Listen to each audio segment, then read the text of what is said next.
Hello, Blazers. Welcome to episode 98 of UAB Green and Told, original release Monday, May 22nd, 2023. Through our podcast, we're given the opportunity to share stories from members of the UAB community. Want to check out past episodes? Visit alumni.uab.edu/greenandtold, Spotify, or the Apple Podcast app. And while there, leave a written review so more alums can find us. I'm Greg Berry, a UAB alum and Director of Communications at the Office of Alumni Affairs. Some people, like today's guests, have a thirst for knowledge. They want to soak up anything and everything in order to gain new perspectives and navigate challenging situations. Dr. Raymond Thompson is an inquisitive individual yearning to ingest the old and invent the new. But I love creating new knowledge. I love doing research, finding out something new and getting to write about it and tell other people about it. Raymond spent a career as an educator teaching students at UAB, but as he'll reveal, while he enjoyed the wide variety of kids he taught, other things, got in the way. I hated the grade quizzes. The only thing I hated worse than grading quizzes was going to faculty meetings. Those were those eventually it drove me out. And as we'll discover, when Raymond talks about UAB, he exudes passion and Blazer pride. Some might say that it's in his blood. It's because one time I was working and I cut my finger and it bled green. I said, "Oh gosh, I got UAB blood in me."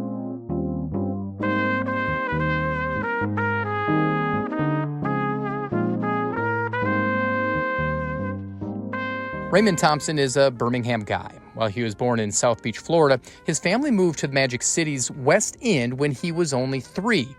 He may not have known at the time, but engineering concepts were being impressed upon him as a high schooler, especially from his chemistry, physics, and math teachers. But to know Raymond today, you have to know what he was like as a child, the second of 5, and all future Blazers.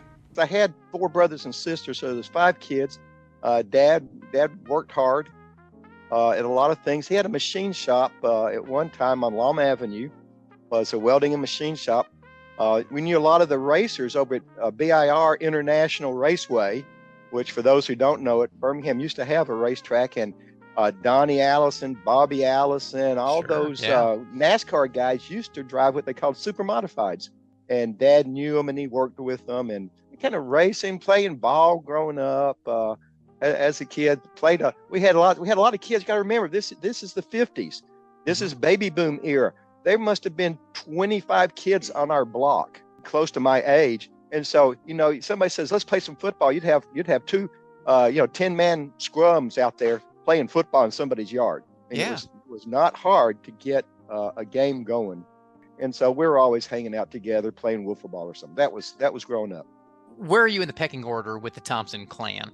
I am second oldest. I was the oldest adult male. So, and my sister Lynn was about 2.5 years older than me, so she was Mama Hen. And then I was the one who had to set the example for everybody growing up. And that's a tough chore. Let me tell you, it's an honor, but it's a responsibility to set an example. Talk about a little bit of the challenges as the oldest boy in a family of 5 kids with your mom and dad. What kind of challenges did you have with your brothers and sisters? Well, a lot of challenges because everybody's always expected. We had a lot of chores that you had to do because this is a time when we didn't even have air conditioning. You grew up without air conditioning in your house. You could stay outside a lot because it's too hot to be inside in Birmingham. Especially in the summertime. So there was a lot of outside activities and looking out after each other. I remember one time went out, we were playing some football in one of the neighbors' yards down the street. And my youngest brother, Joe, who was about 5 years younger, he had to tag along, right? He always come along. And so we let him play. Well, he'd get hurt. And so he got hurt one day and we thought, the baby's just hurt. We get home. Turns out he has a broken shoulder. No. Boy, I caught it for not taking care of my little brother after he broke his shoulder. In the late 60s, you also found yourself searching for what you were going to do, where you were going to go to college. Obviously, you wound up at UAB, but it was also a new institution at the time. Sure, it had been around, but it wasn't what it is today. It wasn't autonomous. What went into the college selection process for you?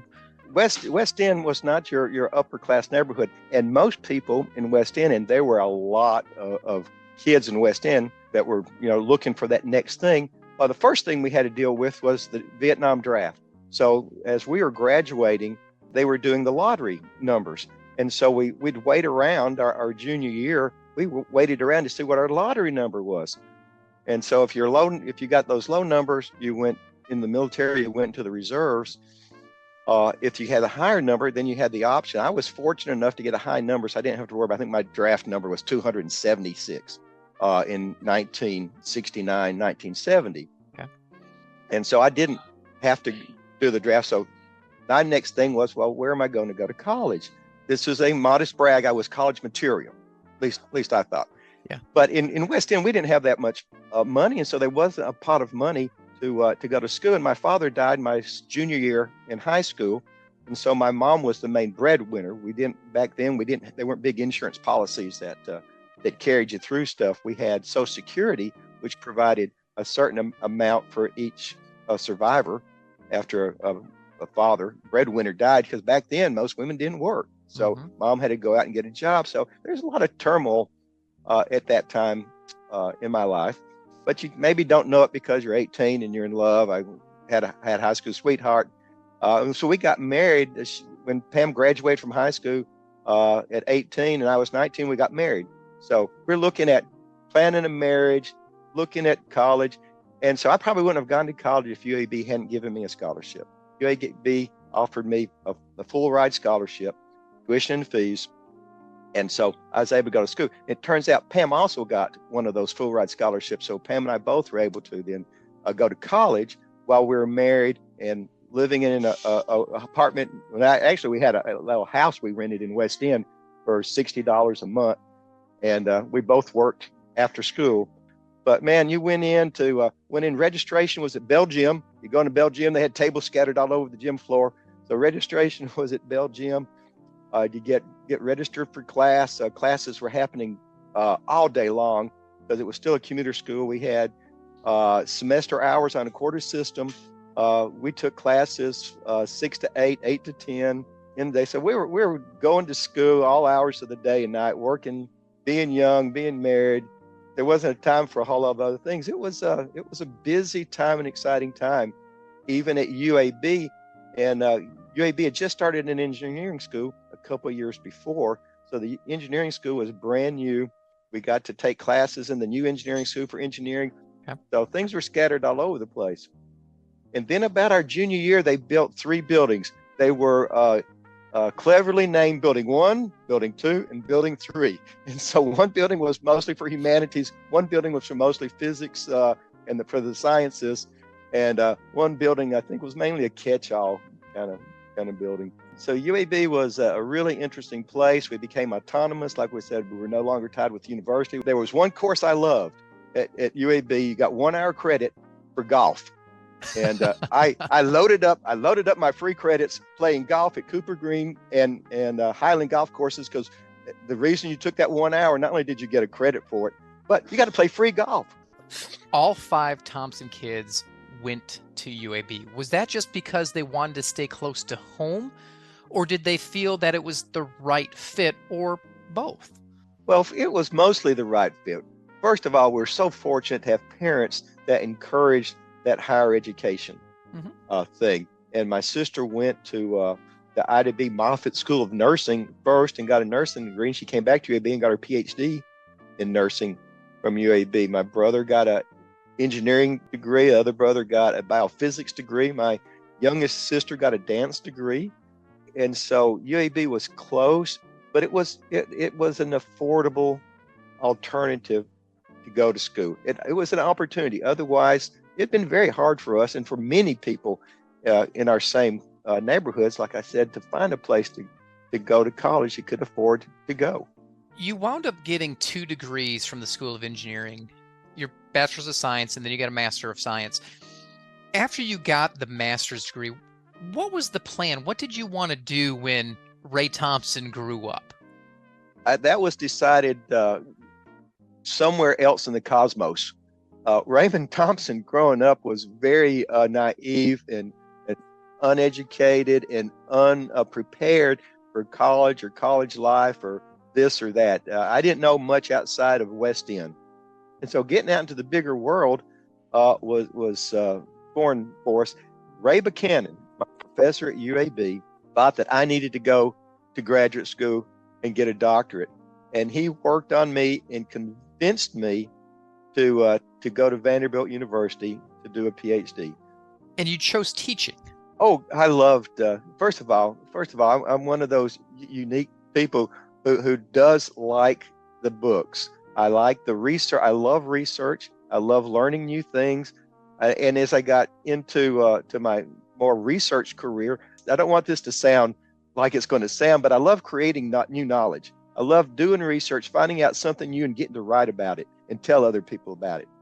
And I love that. And I've been able to continue that.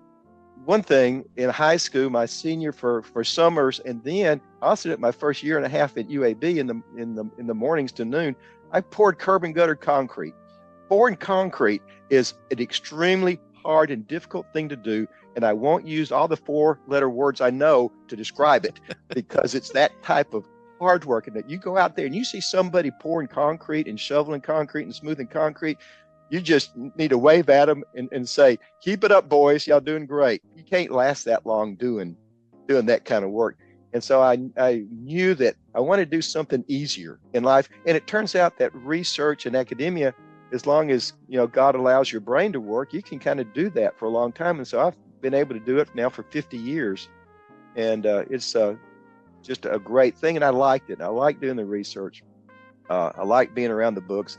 I love the UAB library. Don't tell them I said this, but I still maintain my university library account to this day because I love to go into the research databases and look up what's going on in the research fields. And I need it for my current work. Sometimes I have to go and research stuff. But I love going in and reading research papers. I got lots of friends who think it's the worst thing they'd ever heard of. It just kills them to even think about doing that. And yeah, well, I kind of like it. Before we get to your current professional career, you spent 20 years as a professor, an assistant professor, first at Clemson, then you came back to UAB in the early 80s, and you spent nearly 20 years here on campus. What was it like on the other side of the classroom? Oh, well, first of all, it's great. I love people. One thing I love people. I think that comes from being from a really big family, is that and it's a mistake because a lot of people don't like it, treat everybody like they're a brother or sister or family member, right? So I have that tendency to treat other people like family members, and a lot of people aren't prepared for that. I love people. I love meeting new people from all over the place. And I've had the opportunity, thanks to UAB, to travel around the world and meet people all over. And when I started, I was just 26 or so I wasn't too much older than a lot of the people I was teaching. And so it was a different relationship, though, as I got to be older, and some of them could be my grandchildren now. Being able to teach and to try to communicate to people what I had learned and try to get them prepared then to enter the workplace and be really good at the profession that we were teaching. I loved it. I hated grading. The worst part about it, grading quizzes. I hated to grade quizzes. The only thing I hated worse than grading quizzes was going to faculty meetings. Those were two. Those eventually it drove me out of the university. You got driven out in 1998, and we'll explore that just a little bit. And you started your own company, Vista Engineering. Yeah, right. Aside from the faculty meetings, what else led into you leaving and establishing your own business? There was a number of things, and I can kind of distill them into about 3 things, I think, as I've thought about them over the years. One was the faculty meetings. That was certainly something that I didn't like. But I'll say Alan Eberhardt and I started this, and Alan is a professor in biomaterials. So I was teaching the capstone senior design for materials engineering for mechanical engineering. And so we had a big kind of senior design class, and the idea in senior design is, y'all invent something new, develop the specifications for it, and make it work based on your engineering knowledge. Alan had this grant from the National Science Foundation to kind of do that in the biomedical area. And so Alan and I decided to team up and bring those National Science Foundation projects and funds into our senior design class. And we started building things for various organizations that needed real equipment to do real things with a swing set for certain types of children with certain types of handicaps. They need special swing sets. So how do you design a special swing set for kids with certain types of handicaps so that they can't get hurt but can have a great time and fun on it? So we get projects like that. And so that got to be real fun. We started doing a lot of design work. And then we brought in the business school and we started bringing in business students, and the business students started writing business plans for the products that we were developing. That turned out to be really exciting. It got me really interested in entrepreneurship. Then Yogesh Vora in the physics department had invented a diamond process to create diamond coatings from methane gas. You take methane gas and you can make diamonds and make it in a coating. And he got a patent for it. So I had the opportunity from the university to take Yogesh's patent and try to develop it into some commercial products. I had got this entrepreneurial bug from my senior design class and the kids in that class and all that energy and enthusiasm from that class. And I'd spent 21 years at the university and I taught the classes, and you can only teach a class so many times before you begin to kind of lose excitement for it. You don't lose excitement for the kids and for the teaching, but the material gets so old. Then I went to Stockholm, Sweden on a sabbatical, and I was in Stockholm for 6 months working on my next research thing. And while there, the research I discovered was that turns out I need a certain thing about material science to do the thermodynamics, and it wasn't possible to get it. That was became a dead end, and I said, well, it's time to do something different now. The time is Vista Engineering. What challenges did you face when you first ventured out with Vista? Well, when I first ventured out with Vista, first of all, I didn't have any customers. I had gone through the university and taken a university job, and I was a full professor. What did I know about business? Turns out I thought I knew a lot about business. Turns out I knew nothing. I got to call some people, and I knew some people we'd worked with. We worked with a lot of industry people at in our lab at UAB. I started calling people and said, I've left the university. I'm on my own. I need some work. You got any work I can do for you? And first of all, it's humbling if you've never done that. And once you start doing it, you learn it's not humbling, it's an opportunity. So I had to get over that. So getting a business started was first of all, just getting things moving and then finding some great people to come help you out. How did the company grow in the 25 years since it was established? Well, we've morphed over several things.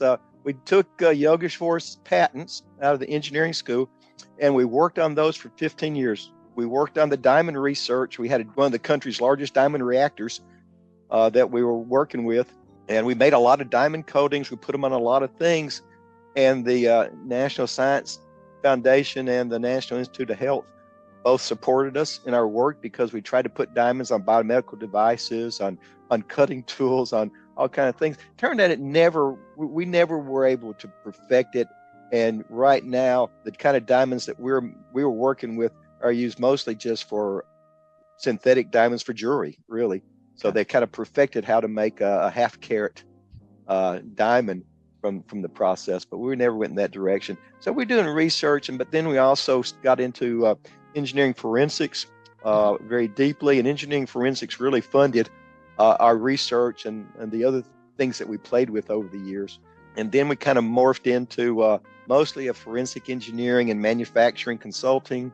And then we got into the entrepreneurial patent work where we started developing products and submitting patents. And now we have about 13 patents that are out in the industry making money. The transition from diamonds to forensic engineering cannot be an easy change. What was part of that, and what kind of led you to go, you know what, forensic engineering, I think that's the direction we want to take? Well, it turns out that forensic engineering is something we'd always done. They just never called it forensic engineering. There's a lot of terms, safety engineering, forensic engineering. A lot of things have morphed over the 50 years I've been doing this. But when I first started, they didn't have things like that. We pretty much had civil, mechanical, electrical, materials, and biomedical came along and became a thing, and then safety engineering, and then forensic engineering. So all this come up. My classic training was in failure analysis of materials. Basically, forensic engineering is one of the things that they do is look for root causes of why things go bad. Forensic engineering, by definition, is the use of engineering in litigation cases. So when people bring cases, when you hear all these advertisements about lawyers, plaintiff lawyers, going to get you money in litigation cases, well, we get involved in a lot of that. But also, it turns out industry has the same kind of set of problems, except they're not litigation related. Industry is always breaking something, or something goes wrong, or they have a process that they've used for years and somebody retires or a company gets bought, and the process, which has to fit into a little process window, gets outside the window, and they need help getting it back in the window because they've lost that kind of internal expertise that kept it in the window. And so they'll call on us and we'll help them get their process back under control, or find out why their things are breaking and help them redesign it so it doesn't break anymore. So all it comes from the same kind of germ that forensic engineering comes from. So it really wasn't that hard, elite. And it's one thing that I really love, and the people that work with me here really love. We love that investigation of what happened, why it happened, and how do we need to fix it.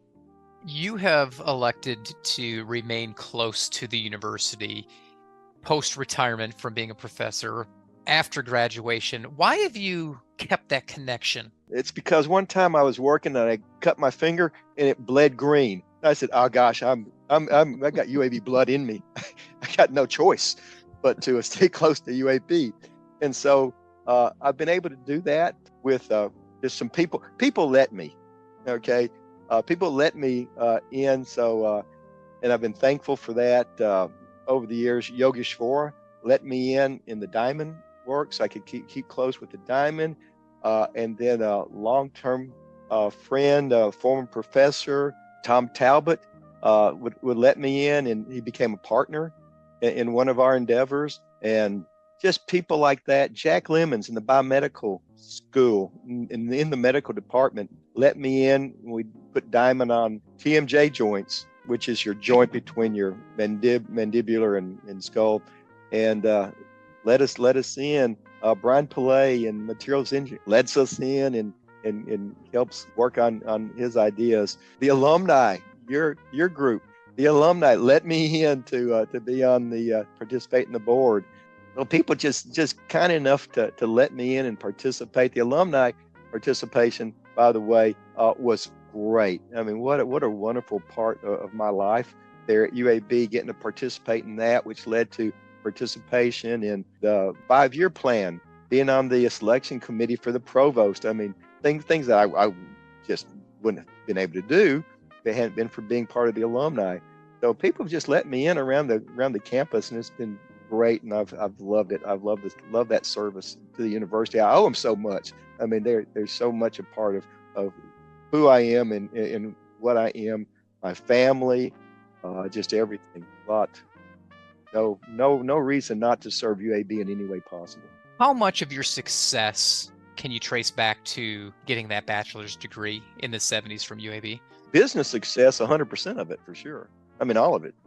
Nothing that I've done professionally that I would have been able to do if UAB hadn't given me that scholarship and let me come to school.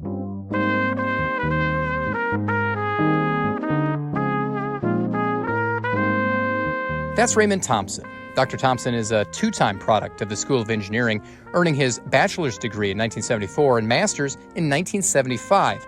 As someone who says he bleeds green and gold, and as a past president of the National Alumni Society, Raymond definitely has a great idea of what it means to be a Blazer. To be a Blazer means to be part of a big community of people that do great things across a huge region, across a huge line of different endeavors, both medical, science, engineering, humanities. And it's a community that's always growing and bringing in new people. And you get people like me who graduate out of one end of life, and you got new people coming in on the other end of life coming in. So it's kind of like a flowing stream. And I'm just standing on one edge of the shore, and I watch the stream flow by, and it just seems to get stronger and stronger as it goes. So UAB's growth and what it's meant to the community. So I get to be a part of that. And that's what it means to be a Blazer. Be sure to check out past episodes of the UAB Green and Told podcast. Listen in at alumni.uab.edu/Green and Told. Have a story to share or know someone who does? Email greenandtold@uab.edu. Finally, be sure to follow us on social media. Just search UAB Alumni on Facebook, Instagram, and Twitter. Thanks for listening, and until next time, go Blazers.